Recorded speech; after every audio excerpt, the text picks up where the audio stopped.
Hey, what's up you guys, this is SGB618 here, and I think we could all agree that Mario has dominated the party game genre in the video game industry. I mean, you see Mario everywhere when it comes to E-rated games and just party games in general, and if you look at the sales that this man is making for Nintendo, it's pretty crazy.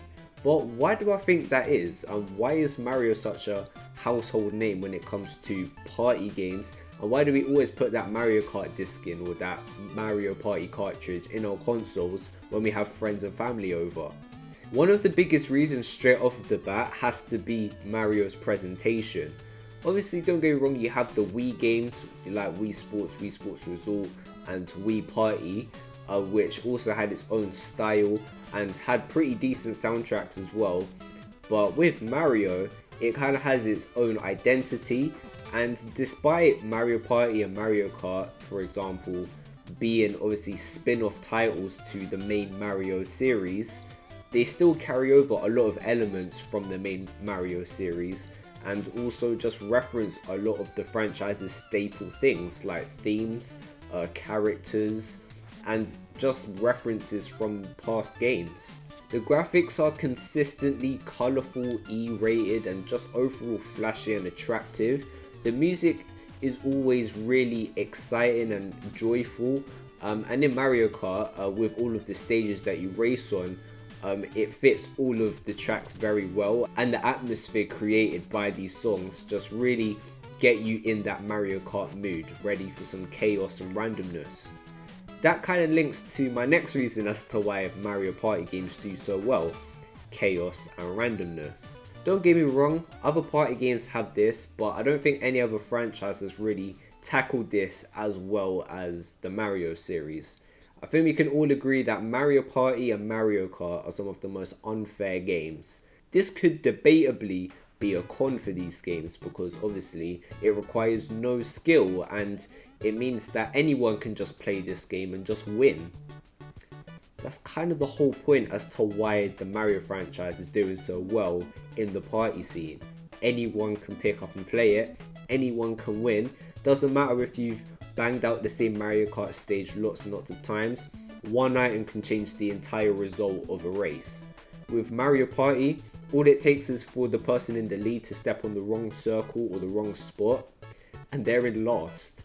Or it just takes them to lose one mini game, and the whole match just gets turned on its head. Mario is just always very user friendly and has always targeted that casual audience. It's a lot more effective than people make it out to be.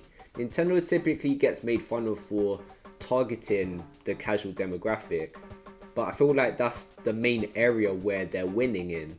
When it came to PlayStation Move, that didn't come close to the Wii. And the Kinect, okay, personally I enjoyed a couple of games on the Kinect, but let's be real, didn't do nearly as much as the Wii. Nintendo just basically knows how to grab all sorts of demographics, merge them together, and just create a casual but fun and heated environment, whether that's a party, a get together, or just inviting friends over. Like, no matter what the occasion is, it's still chaotic, but no matter what your skill set is or what your demographic is, it's still super enjoyable and fun. Similar to my point earlier when I was talking about, the Mario games being very formulaic and sort of sticking to their guns, I think that's another reason as to why this series really does very well, because it's known and they're not constantly trying to change things. Like, going into a Mario Party game or a Mario Kart game, you know what you're getting into. And like I said before, this could debatably be a con. Some people think that this gets really repetitive and boring and that there's barely any changes towards these games, like moving forward. I kind of disagree with this though, and here's why. Like, yeah, the blueprint and the formula of each entry is the same as the last, but in terms of content, they either keep it the same and add on top of it, or they literally replace things, but the core of it is the same.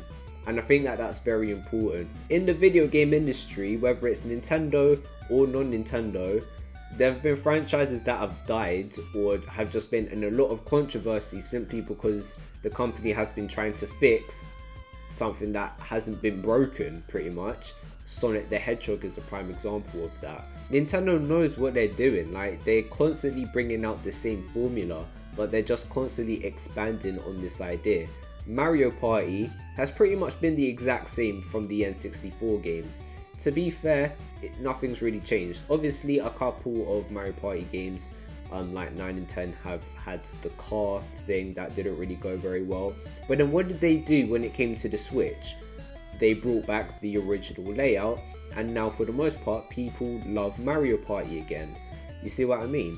With Mario Kart on the Super Nintendo, okay, yeah, it's had a lot of graphical and mechanical differences, but the premise is still the same. Like, go from start to finish, hit all your opponents with items, dodge items yourself, pull off shortcuts if you want to, if you're that skilled, and beware of the chaos and the randomness in the match. But listen to all of the things that I just listed though. All of those things that I just listed is in one experience.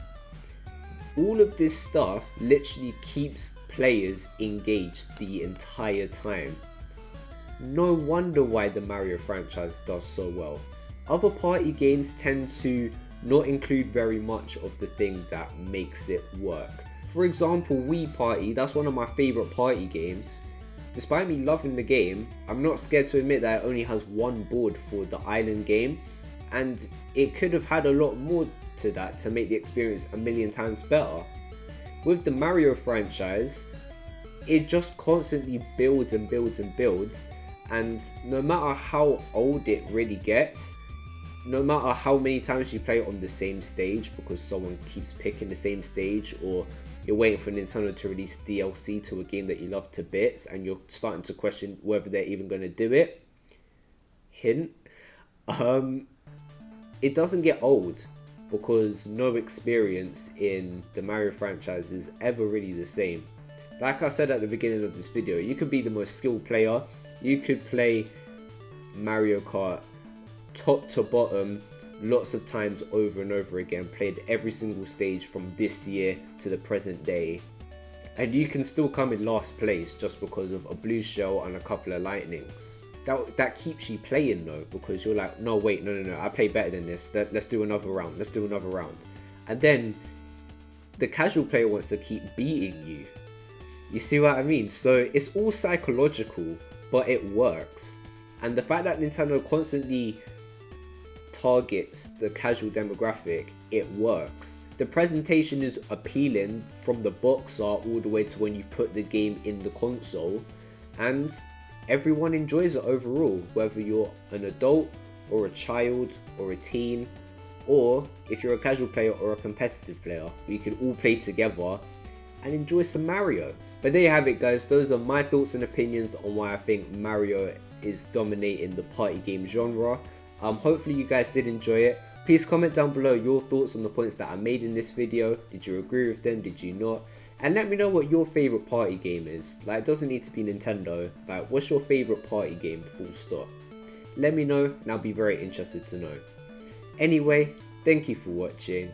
Please like and subscribe, and I will see you guys in the next video. Peace.